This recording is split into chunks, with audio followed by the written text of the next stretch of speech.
Você se considera uma pessoa que se preocupa com o meio ambiente? Faz ações simples no dia a dia, como economizar água, luz ou separar materiais para serem reciclados? Bom, a gente sabe que tudo isso é importante, mas algumas vezes esquecemos dessas iniciativas. E tudo isso deve ser aprendido desde pequenos, desde crianças, né? Nosso tema do Nossa Educa Podcast de hoje é educação ambiental e a COP30 aqui no Brasil este ano. Mas antes de começar esse bate-papo, eu peço para você curtir esse vídeo, se inscrever aqui no canal se ainda não for inscrito. O que a gente faz aqui é jornalismo independente, então preciso aí da sua ajuda para continuar o projeto, combinado?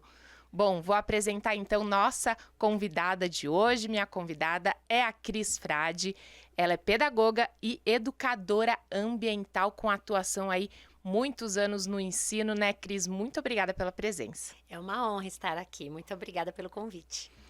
Eu que agradeço. Cris, vamos começar falando como que a educação entrou na sua vida. Eu sempre, começo fazendo essa pergunta para os convidados para a gente entender, onde está a situação, porque educação, na maioria das pessoas que trabalham nessa área, desde cedo vem à vontade, né? Como é que foi para você? Exatamente assim, à vontade. Eu sou filha de agricultores, neta de agricultores, e os meus avós analfabetos, meus pais semi-analfabetos, não tinha nenhum educador na família, educador tinha, né? Não tinha professores com formação acadêmica na família, mas desde criança nasci na chácara e dava aula para as plantas, para os bichos. Então esse desejo veio desde criança. Eu tenho escrito num caderno que eu guardo até hoje, que o que você quer ser quando crescer? Quero ser professora. Então, quando eu terminei o ensino médio, eu fui fazer pedagogia. Então, é daí que vem essa vontade da infância mesmo. E o meio ambiente também ali já começou desde cedo? Sim, porque a natureza sempre foi a minha escola, né? As minhas brincadeiras, a natureza sempre esteve muito presente. Então, brincar com planta, fazer comidinha, mexer na terra, pegar bichinhos. Então, a natureza foi a minha maior professora. Então, desde pequena, com esse contato, me tornando professora, eu quis aprofundar para esse lado. Muito bacana. Cris, quais trabalhos que você realiza aí dentro da educação? Tanto com os alunos, com crianças, jovens e também formação de professores, né? Sim, sim. Foi assim, ó, eu comecei, eu estudei pedagogia e logo que terminei, fui ser professora. Então eu me casei com um brasiliense, fui morar em Brasília, lá eu trabalhei em 3 escolas. Então eu trabalhei dando aula, como qualquer outro professor, para a educação infantil, para o ensino fundamental. A última escola que eu trabalhei, lá em Brasília, era uma escola muito grande e todas as escolas eu queria implantar horta. Implantei horta nessas 3 escolas. Lá em Brasília, durante esses 14 anos, implantava horta, sempre implantando horta.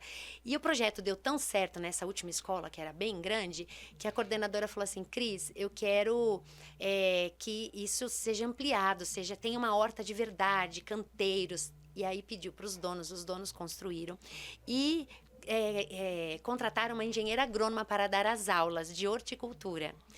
E eu fiquei vendo aquela engenheira agrônoma dando aula e eu fiquei tão envolvida. E eu falei, gente, já pensou? Uma aula fora da sala de aula? Ficar o tempo todo mexendo nas plantas, nos bichinhos. Isso me resgatou, né? Isso resgatou muitas memórias da minha infância. E aí eu voltei para São Paulo em 2015 e aí eu parei então de lecionar nas escolas como professora dando essa aula convencional, mas com esse projeto de dar aulas para as crianças de horticultura. Então eu fui fazer alguns cursos, aprender a ter a natureza como ferramenta pedagógica e comecei a levar esse projeto para fazer exatamente o que aquela engenheira fazia lá em Brasília, eu fazia aqui em São Paulo. Fazer lá em São Paulo, né? Que eu não sou daqui de Mogi, sou de São Paulo. E aí comecei a fazer, só que aí veio a pandemia. Então eu trabalhava em várias escolas, levando aulas de educação ambiental, tinha escola que chamava que era aula de jardinagem, aula de horticultura, aí veio a pandemia. Quando chegou a pandemia, eu trabalhava em 8 escolas, 5 me dispensaram e eu fiquei em 3. Essas 3, os professores recorriam muito a mim, pedindo ajuda para poder dar as aulas. Imagina, professor em casa, os alunos em casa e como trabalhar questões voltadas para a natureza. E quando eu comecei a ajudar os professores, aquilo me deu uma alegria muito grande, e eu percebi que eu conseguia chegar muito longe, alcançar muito mais crianças, porque nas escolas eu estava em 8, de segunda a sexta, no horário comercial, eu não tinha como ir para 9 escolas, mas se eu pudesse compartilhar o meu conhecimento com educadores, alcançaria muito mais crianças. E o meu grande objetivo é que as crianças pudessem ter a vivência que eu tive na minha infância, esse contato, essa parte lúdica, mas também esse respeito, esse cuidado. E aí eu vi que ali estava uma oportunidade de propósito de vida e também de negócio. Então, depois que passou a fase da pandemia, eu montei primeiro eu escrevi um e-book, depois eu fiz esse e-book se tornar um curso e depois eu fiz o curso tornar formações. Então, eu comecei a compartilhar esse meu conhecimento e essa minha prática com educadores da rede pública, da rede particular, tanto da cidade onde eu moro, São Paulo, como de outras cidades e até de outros estados que eu já fui. Mas eu percebi também que eu não podia deixar de dar aula nas escolas, porque as escolas, todas elas são laboratórios para mim, porque eu estou com as crianças e eu aprendo muito com elas. Então, hoje eu tanto dou aula nas escolas, tenho esse contato com crianças desde 1 ano até 17 anos e também dou as formações para os educadores. Disseminando aí os conhecimentos, né, Cris? Vamos agora ver perguntas de pessoas que acompanham aqui o nosso Educa, querem perguntar para a Cris. Vamos colocar aqui na tela a nossa primeira pergunta. Ó, muitas famílias querem ser mais conscientes, mas não sabem por onde começar. Que atividades ou práticas simples podemos fazer, então, em casa para envolver as crianças? A pergunta é da Amanda Benedetti, publicitária. Ah, que bacana. São muitas ações que nós podemos ter com as crianças. Envolvê-las naquilo que nós fazemos no dia a dia é muito importante. Só que nós precisamos fazer. Então, nós precisamos ter a prática diária. Então, o que nós fazemos que tem essa relação de cuidado com o meio ambiente e que eu posso colocar a criança para fazer junto, convidar a criança para fazer junto. Então, se eu puder dar um exemplo, gestão de resíduos. Então, a família, os pais, né, eles são grandes exemplos, né? Nós somos exemplos. Então, o que os adultos praticam e as crianças veem os adultos praticar, eles vão querer praticar também. E você também pode convidá-los para isso. Então, por exemplo, se tem a gestão de resíduos, na sua casa como funciona? É separado o lixo seco do lixo molhado, o lixo reciclável do lixo orgânico. Então, no dia a dia, conforme as coisas vão acontecendo, você pode convidar as crianças para fazer isso com você. Você ficou sabendo de um projeto social que separa lacre, que separa tampinha, que separa esponja, que separa materiais escolares, por exemplo, como caneta, que já acabou a tinta. Tem muitos projetos dentro dessa área que que envolve a reciclagem, a reutilização de material. Então, tudo que o adulto fizer, ele pode convidar a criança para fazer também. Então, precisa tornar um hábito, uma prática desse adulto, e ele vai convidar a criança para fazer também. Sem contar as histórias, as leituras. Tem muitas leituras, muitos livros que trazem assuntos muito pertinentes que a criança, ao ouvir, desperta esse desejo e essa curiosidade também para fazer. As brincadeiras, porque às vezes você dá uma ordem e uma ordem não é muito legal, mas quando aquilo vira uma brincadeira, se torna agradável. Então, vamos levar o lixo até... Por exemplo, no condomínio onde eu moro, tem essa gestão de resíduos, né? Então, nós temos que descer e levar e entregar de forma separada, né? A pilha é num lugar, o plástico em outro lugar, o papelão em outro lugar. E agora? Esse daqui, aonde que é? Qual é o lugar? Sabe? Então, se virar brincadeira, fica mais gostoso ainda. Então, livros, brincadeiras e exemplo. Verdade. Você estava me mostrando aqui, antes você trouxe aqui, né, um livro Sim. da Turma da Mônica, é Eu isso? trouxe. Esse livro aqui, da Turma da... É um livro que tem aqui os personagens da Turma da Mônica exatamente para atrair, né? Porque as crianças conhecem e gostam. É um livro que fala muito de ecologia e dos biomas brasileiros. Então, é um livro que ele é muito ilustrado, tem figuras, muito colorido, tem os personagens da Turma da Mônica e tá falando sobre lixo, tá falando sobre sustentabilidade, tá falando sobre os biomas brasileiros, você sabia, tem curiosidades, e esse livro é uma sugestão, tem muitos, né? Mas esse daqui é um livro que dá para... É possível, né? é uma linguagem acessível, é fácil, o conhecimento que tem aqui, pelo menos um pouco os adultos já ouviu falar sobre isso, e eu tenho certeza que as crianças vão gostar. Então essa é uma boa sugestão. Pequeno Manual do Meio Ambiente, Ecologia e Biomas do Brasil para crianças.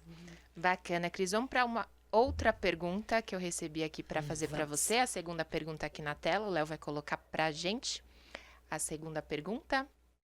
Na sua visão, o que falta para a educação ambiental se tornar uma prática transformadora no dia a dia escolar? Quem perguntou foi a Carla Ortiz, jornalista. Olha, a educação ambiental, ela deve estar presente a todo momento, em todos os lugares. A educação ambiental não pode estar restrita a um único conteúdo ou a uma única data. Por exemplo, a Semana do Meio Ambiente, dia 5 de junho, vamos ter uma comemoração especial porque é a Semana do Meio Ambiente? Não. A educação ambiental deve fazer parte do dia a dia da escola. A educação ambiental tem que fazer parte do projeto político-pedagógico. A educação ambiental tem que ser um dos pilares de tudo que se fala, tem que ser um pilar dentro da escola. Então, todas as ações, vou te dar um exemplo, o professor de artes precisa de isopor para fazer uma maquete. Se a educação ambiental é um dos pilares, isopor não, professor, não. Vamos procurar outro material? Que tal a gente reutilizar um pedaço de papelão para fazer essa maquete? Então, quando é o pilar, em todos os momentos, a educação ambiental, a sustentabilidade, esse olhar para o meio ambiente, para a natureza, todos os momentos está presente. Então, para se tornar uma prática transformadora, tem que ser um hábito, tem que estar presente a todo momento, em todas as matérias de português, matemática, história, geografia, e tem que ser uma prática também da pessoa. Tem que estar incorporado na escola, na instituição, nos professores, para depois poder passar para os alunos e isso virar hábito, sabe? Hábito, como escovar os dentes todos os dias, tem que ser um hábito. Então, na minha visão, ainda falta criar esse hábito dentro da escola. Porque muitas vezes as escolas desenvolvem projetos voltados para a educação ambiental. Tem, por exemplo, esses eventos grandes que tem dentro da escola, feira cultural e etc., se desenvolve um projeto grandioso, se mostra para toda a comunidade escolar e depois, quando termina, aquilo adormece e passa, já virou outro assunto e não continua a prática. Então, isso é muito preocupante. Então, tem que ser um hábito. Não ser uma ação pontual, Não. mas uma ação permanente. Isso, é isso mesmo, é exatamente isso. Então, acho que o que falta é isso, é ser uma ação permanente. Bacana. Cris, eu vi que você tem uma atuação bem grande nas redes sociais. E a gente sabe, né? Rede social conversa com pessoas do Brasil inteiro, às vezes até fora do Brasil. Conversando com educadores, tendo essa relação, né? Importante a gente destacar, falar aqui agora de educação ambiental, respeitando as características de cada cidade, de cada estado, educando essas crianças, mostrando o que tem ali de diferente, a vegetação.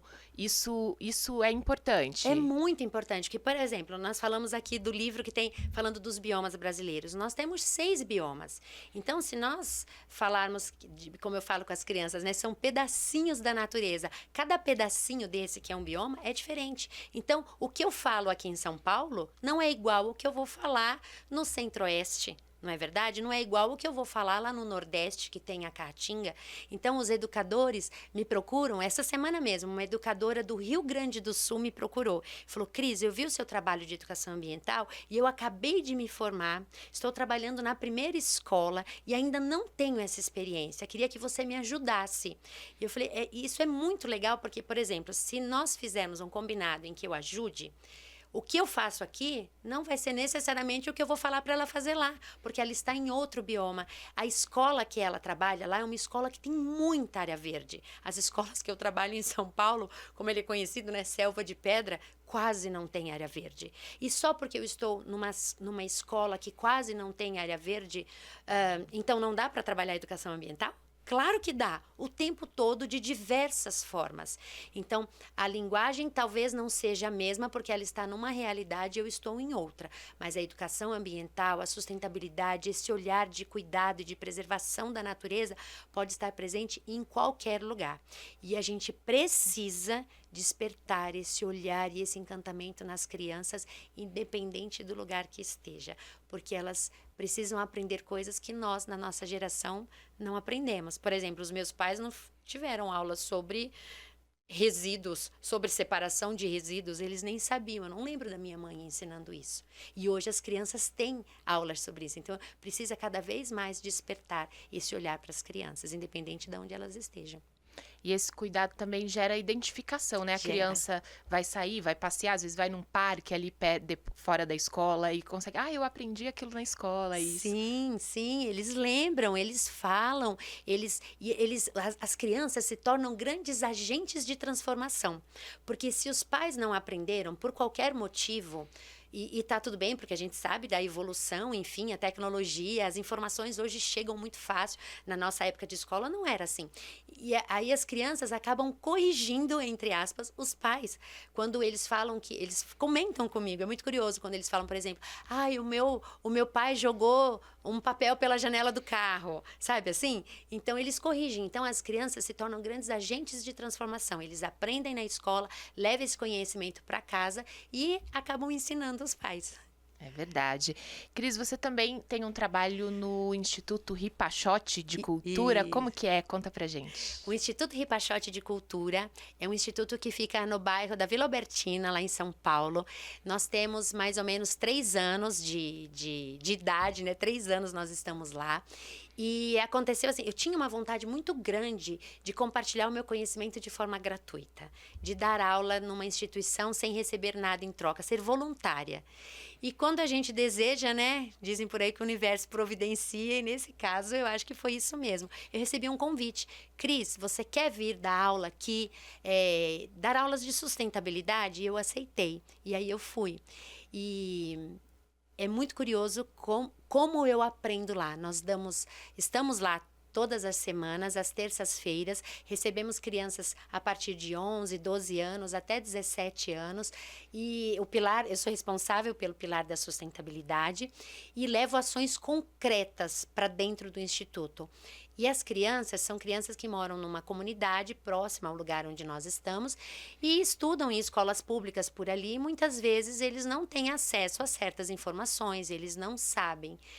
E lá eles aprendem, porque lá tem a prática. Então, nós temos a composteira, lá nós fazemos a gestão dos resíduos, lá as crianças, por exemplo, a gente distribui mudas de árvores no bairro, nós temos um evento sustentável todos os anos, né, para poder compartilhar com os familiares, com os amigos e com todo o bairro o que eles aprendem lá dentro, né, nas aulas de sustentabilidade, assim como nas aulas de empreendedorismo, nas aulas de socioemocional e nas aulas de arte e música, que é a aula com o ripatom. O carro-chefe do Instituto é o ripatom, um instrumento feito de madeira, de uma árvore chamada paricá, e as crianças aprendem a tocar esse instrumento. Esse instrumento foi criado pelo músico fundador do Instituto, que é o Tony Daniel, e é o que atrai as crianças, né? Eles adoram tocar, eles vão lá por isso, mas eles têm esses outros, a gente trabalha com ele também esses outros pilares. E é um prazer muito grande estar lá, porque eu aprendo muito com as crianças.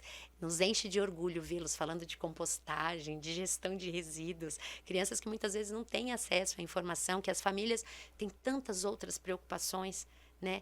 E eles falando sobre isso. É muito, muito, muito prazeroso. Que bacana. Parabéns por esse trabalho. Obrigada. Separei aqui uma notícia, Cris, pra gente falar, você comentar um pouquinho, né? Sobre jogos educativos, a notícia do site Porvir, que sempre traz jornalismo de soluções, um site com muito conteúdo bom, né? Jogo educativo facilita debate sobre crise climática e desigualdades. Desenvolvido pela agência da ONU e pelo jornal Joca, Clima Tenso, o nome do jogo, demonstra como as mudanças climáticas estão provocando deslocamentos forçados ao redor do mundo. Para a gente falar um pouquinho dessa crise climática, a gente sabe, é importante falar com crianças jovens, mas tem que ter um certo cuidado para não trazer um alarde, uma preocupação muito grande. Como é que trabalha isso? Num geral, as pessoas ainda... essa é uma opinião, né? Eu acho que as pessoas ainda não têm noção do que é essa crise climática. E a gente nunca pode tirar a esperança de ninguém. Quem dirá de uma criança, não é? Então, como eu trabalho da educação infantil até os jovens de 17 anos, eu acabo passando por todas as fases. Então, assim, na educação infantil, as crianças pequenininhas, nós precisamos trabalhar a crise climática, mas nós não vamos falar sobre ela. Na educação infantil, a gente precisa explorar o encantamento. As crianças precisam conhecer, precisa ser explorado os sentidos das crianças, elas precisam ter contato com os elementos naturais, elas precisam ver, elas precisam pegar, elas precisam cheirar, mas a professora deve estar encantada e assim encantar os seus alunos também. E esse assunto, a professora tem que estar consciente, precisa ter conhecimento, mas isso não vai ser passado para as crianças na educação infantil. Quando chega no fundamental, no Fundamental 1, as crianças, primeiro e segundo ano, ainda precisa, no segundo ano, quando se fecha, né, a alfabetização, as crianças ainda precisam de muita vivência, de muita experiência, de muita brincadeira, de colocar a mão, dessa exploração dos sentidos. Mas do terceiro ao quinto ano, as crianças já podem aprofundar mais sobre isso e a gente já pode falar sobre isso em busca de soluções. Então, por exemplo, se eu pegar o tema solo, na educação infantil, vai mexer na terra, vai brincar com a terra, vai fazer bolinho de terra. Quando eu chego no fundamental, eu já vou fazer experimentos para ver a permeabilidade do solo, a textura do solo. Então, a criança vai colocar a mão na massa, mas já experimentando. Quando chega experienciando, quando chega lá no Fundo 2, os anos finais do Fundo 2 e o ensino médio, as crianças já devem ter, e os jovens, né, já devem ter noção do que é e o que eu posso fazer. Então, qual é o meu papel? Qual é o papel que eu exerço? Então, não é que não possa falar da crise climática. A gente pode falar, mas precisa ter muito cuidado. Como falar, e cada faixa etária eu devo explorar de um jeito. Então, a professora tem que ter na cabeça dela, no planejamento dela, que ela vai trabalhar, por exemplo, com terra, as crianças vão brincar com terra ali livremente, mas o que ela está querendo é essa aproximação com esse elemento natural, porque terra não é sujeira, porque é da terra que vem os nossos alimentos, porque a terra é vida, e ela que tem a ver lá com o ODS 15, né, que a gente está falando, né, os Objetivos de Desenvolvimento Sustentável. Então, na cabeça dela, ela tem que ter essa clareza, mas para as crianças ela não vai falar. Então, é preciso ter esse cuidado e cada faixa etária tem uma linguagem diferente. Adaptar o conteúdo aí para essa idade, porque é complicado, né? Porque se a gente estudar muito crise climática, a gente também fica muito preocupada, não tem como, né? Fica. Agora, o último dia 24 de julho foi o dia de sobrecarga da Terra, que é um dia onde nós, dia 24 de julho, já esgotamos os recursos naturais que nós deveríamos usar durante todo o ano. Se você parar para pensar sobre isso, você percebe que muito perto a gente vai ter esgotado isso muito cedo. Como será? Então, isso preocupa. Com certeza. Cris, vamos falar então um pouquinho da COP30. Joia. Vai acontecer aqui no Brasil em novembro, em Belém do Pará. É um evento muito importante, reunir aí autoridades de todo mundo, o que representa, como passar também isso para as crianças, para os jovens, a importância desse evento aqui no Brasil. A partir do fundamental, a gente já consegue falar sobre isso. Esse evento é um evento muito importante, que já acontece há muitos anos. Esse ano vai acontecer no Brasil, vai acontecer no Pará, exatamente porque está ali nessa floresta que é tão conhecida mundialmente, a Amazônia. E terão pessoas, representantes da sociedade civil, como nós, cientistas, governantes. E esse evento é um evento para ver como as coisas estão caminhando. O que já foi feito, o que precisa ser melhorado, o que precisa ser revisto, o que precisa ser feito que ainda não foi feito. E as crianças precisam ter noção sobre tudo isso. E voltando ainda do que nós falamos anteriormente do jogo, né? Então, se eu consigo trazer um jogo, uma brincadeira, que simula uma COP, que simula esse tipo de situação, onde as crianças podem falar, dizer o que elas pensam, o que elas acham, o que elas podem fazer, como elas podem atuar, como que ela pode ter uma ação, ela, ela sozinha, o que ela pode fazer. Então, é importante contar para as crianças esse evento. Claro, eu não estou falando da educação infantil, eu estou falando a partir do fundamental. Levar a importância desse evento para as crianças, trazer jogos, brincadeiras, simular, né, comissões como essa, né, reuniões como essa, para que eles tenham noção da importância que cada um exerce, né, o papel de cada um dentro aqui desse nosso planeta, que é a nossa grande casa. Então, tem que falar, é importante falar. E até assim, antes de falar com as crianças, nós adultos precisamos entender sobre isso. Nós precisamos saber o que é esse evento, para que ele serve. Porque, infelizmente, muitas pessoas não sabem nem o que são os ODSs. Não sabe o que é a Agenda 2030. Vamos ver se está tudo acontecendo, se está tudo ok, tudo o quê? Agenda? Mas que agenda? Muitas pessoas, eu já fiz esse teste, sabe assim, de perguntar para os familiares, entrar no elevador e perguntar para aquele vizinho que você tem um pouco mais de afinidade, você sabe o que é a Agenda 2030? Já ouviu falar de ODS? E várias pessoas nunca ouviram falar. Então, assim, é um evento tão importante que as pessoas precisam ter noção da importância desse evento e que lá está acontecendo um evento, mas que aqui eu também posso participar de alguma forma. Aproveitando então essa oportunidade aqui, conta pra gente, explica pra quem tá em casa, quem não sabe, da Agenda 2030. Pronto, vamos lá. A Agenda 2030 é uma agenda que precisa ser cumprida até o ano de 2030. Ela é composta por 17 Objetivos de Desenvolvimento Sustentável. Cada um fala de um assunto diferente, por exemplo, erradicação da pobreza, educação de qualidade, água e saneamento para todos, consumo e produção responsável, a vida terrestre, a preservação da vida terrestre, a preservação da vida aquática, as parcerias que podem ser feitas, a paz. Cada ODS fala de um tema diferente.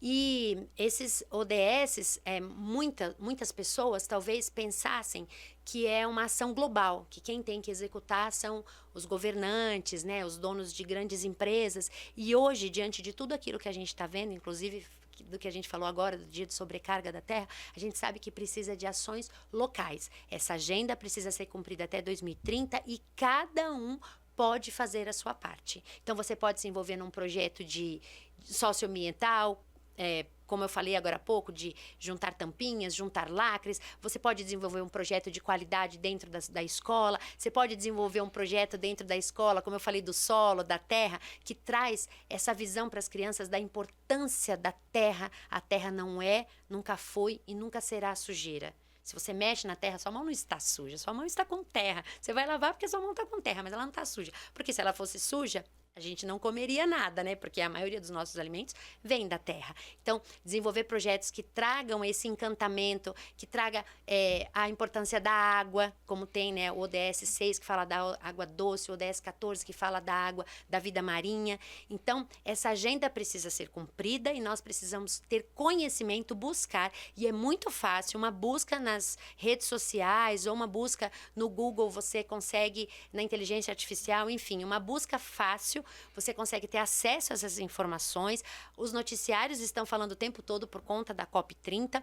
Cada um pode exercer seu papel e pode fazer algo para ajudar com que essa agenda seja cumprida até 2030. Cada pessoa pode fazer isso. Infelizmente, hoje, os seres humanos estão desejando muitas coisas, querendo ter muitas coisas. O consumismo está muito grande, está muito exagerado. E nós precisamos ter limite. É necessário ter o limite para adquirir, o limite para ter. Precisa ter esse limite. E não precisa de limite para ser. Então, se nós podemos ser o que quisermos, por que não ter essas ações e colocar tudo isso em prática? Buscar conhecimento para exercer o seu papel. Ótimo, Cris. Vamos falar um pouquinho, para encerrar COP30 agora, falar da sua expectativa. O que você espera como profissional da área, né, de meio ambiente? O que você espera dessa COP30? A gente sabe que no Brasil, na Amazônia, tão importante, você acha que pode trazer uma visão diferente para todo mundo, sendo realizado aqui? Qual que é a sua visão? Eu acho que ser realizado aqui facilita essa aproximação. O meu desejo é que seja tão divulgado, mas tão divulgado, mas tão divulgado, a ponto das pessoas sentirem uma inquietação e um desejo enorme de agir. Esse é o meu desejo, que as pessoas tenham uma vontade enorme de saber o que é e falar, nossa, está acontecendo isso, o que eu posso fazer? Como eu posso fazer a minha parte? Esse é meu desejo, que seja muito divulgado nas redes sociais, nos noticiários, que esteja em todos os lugares. Porque, por exemplo, a Agenda 2030, eu acho que ela não foi tão divulgada assim. Eu acho que ainda muitas pessoas não conhecem. Mas esse evento, o meu desejo é que seja uma divulgação muito grande a tal ponto das pessoas ficarem inquietas e quererem agir. Porque todos nós podemos fazer alguma coisa. Com certeza. Voltando um pouco para a educação, falar um pouquinho de tecnologia. A gente fala de meio ambiente, de terra, de vegetação, mas a tecnologia tá aí, tá com a gente todo dia, não tem como escapar, né, Cris? O que você acha da questão da restrição do celular que aconteceu esse ano, essa lei, né, polêmica aí, mas que foi necessária, muita gente acredita nisso. O que você acha? A minha visão como educadora, eu achei fantástico, porque dentro da escola eu vi as crianças cada uma no seu mundinho, no seu celular. O ano passado foi assim. E aí, esse ano que não pôde usar, as crianças voltaram a conversar, voltaram a brincar, voltaram a jogar cartas, baralho, voltaram a dançar, sabe? Voltaram a fazer tantas coisas. Então, assim, eu realmente acho, não dá para voltar atrás, né? Não dá mais para não ter a tecnologia. A gente sabe o quanto ela nos ajuda em diversas áreas. É incrível. Mas para crianças dentro da escola não ter foi fantástico, porque isso reaproximou as crianças. Reaproximou, eles voltaram a conversar, eles voltaram a interagir, eles voltaram a trocar. E olha, nossa, quando eu almoço na escola, né, e eu fico olhando as crianças brincando na hora do intervalo, e conversando, e fazendo jogos, e fazendo dancinhas, e correndo, um querendo pegar o outro, e interagindo. Ai, eu achei tão fantástico. Eu fiquei muito feliz como educadora. E como mãe, eu fiquei o dobro. Eu fiquei mais feliz ainda, porque como mãe, é uma preocupação muito grande da família, né? Então, tem outros momentos para mexer, né? Então, dentro da escola, vamos trocar ideias. Verdade. E também tem a questão de usar menos, igual você falou, né? Com tudo, a gente precisa usar menos, né? Porque a gente tem, a tecnologia evolui, mas tá se usando demais e deixando de fazer outras coisas. É preciso ter um amigo que vai contra a sua ideia. É preciso ter um amigo que fala de algo que você não concorda. É preciso ter essa troca, porque quando você tá aqui do celular, tá tudo acontecendo da maneira como você quer, né? Não tem essa troca, né? Dessa forma. É preciso se frustrar, é importante ficar chateado, é importante não gostar, é importante discordar.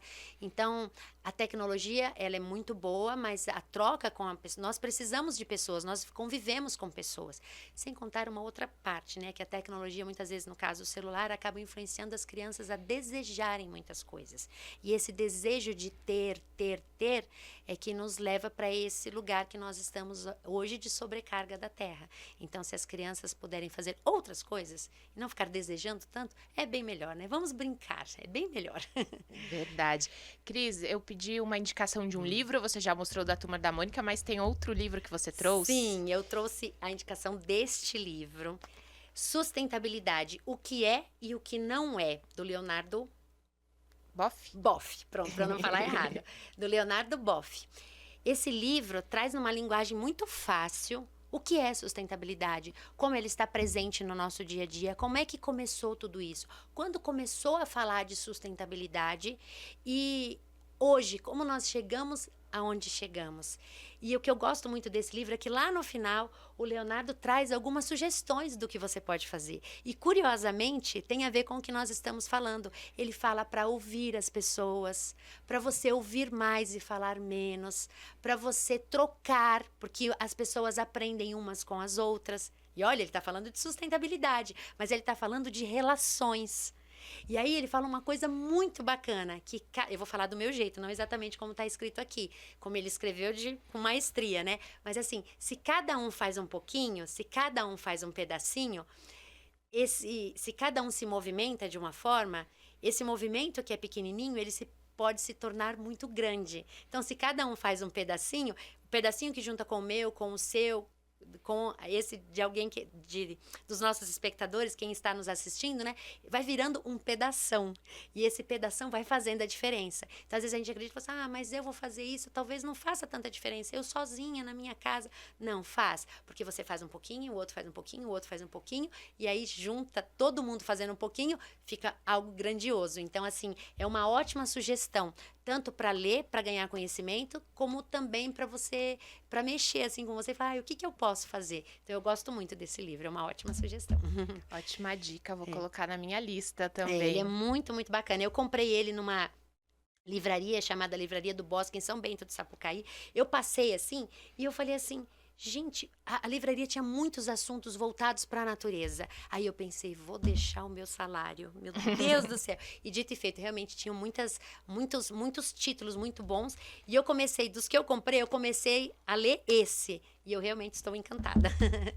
Muito bom. Eu também trouxe um livro para indicar para quem está assistindo a gente, aqui, ó, o Essencialismo, é a disciplinada busca por menos. Também fala um pouco de minimalismo, do que a gente está falando aqui, de ter menos, né, de não consumir tanto, e também e traz orientações também para o nosso dia a dia, para nossa profissão, porque às vezes a gente também quer tanto, né, quer chegar lá e não sabe nem aonde é esse lá, né, Cris? Então, esse livro traz umas dicas bacanas e também aí vai ao encontro da sustentabilidade, que é o que você está trazendo aqui pra gente. Isso mesmo. E eu trouxe presente para você. Ai, que beleza! Não dá para falar de educação, na minha concepção, não dá para falar de educação ambiental sem falar de ação, sem falar de movimento. Então, lá no Instituto, nós nos movimentamos e dentro de um evento que tem lá chamado Parada Sustentável, nós queríamos fazer algo que impactasse e nós distribuímos para os convidados que foram lá prestigiar esse trabalho das crianças, nós produzimos uma bomba de semente que está dentro desse saquinho de papel. Na verdade, é uma mistura de argila e terra e tem algumas sementes aqui dentro. Nós colocamos sementes de girassol, porque o girassol, o pólen, né, da flor do girassol alimenta os insetos polinizadores, e os insetos polinizadores são excelentes porque eles cumprem o seu papel na natureza, e um deles é produzir o nosso alimento.